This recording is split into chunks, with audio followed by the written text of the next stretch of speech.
అధ్యక్ష నమస్తే అధ్యక్ష ఈరోజు మంత్రివర్యులు ఎస్సీ ఎస్టీ ప్రాంతాలలో విద్యుత్తుకు సంబంధించి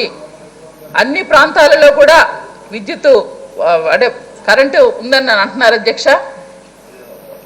ఈరోజు గిరిజన ప్రాంతాలలో మారుమూల ప్రాంతాలలో ఎన్ని గ్రామాలు మొత్తం నా నియోజకవర్గంలో 1474 గ్రామాలు ఉన్నాయి అధ్యక్ష 1474 గ్రామాల్లో ఎన్ని గ్రామాల్లోని అసలు కరెంటు లేని గ్రామాలు ఏమైనా సరే మీ ప్రభుత్వ దృష్టికి వచ్చిందా లేదని ఈ సందర్భంగా నేను ప్రశ్నిస్తున్నాను అధ్యక్ష అలాగే కరెంటు బిల్లులు వచ్చేటప్పటికల్లా 50 యూనిట్ లోపల ఉచితం అని అంటున్నారు అధ్యక్ష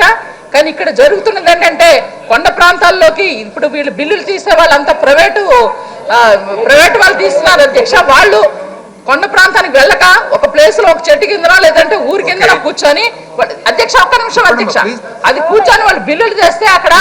మీటర్ కూడా చూడకుండా మీటర్ లేని వాళ్ళు కూడా బిల్లులు వచ్చేటటువంటి పరిస్థితి ఉంది అధ్యక్ష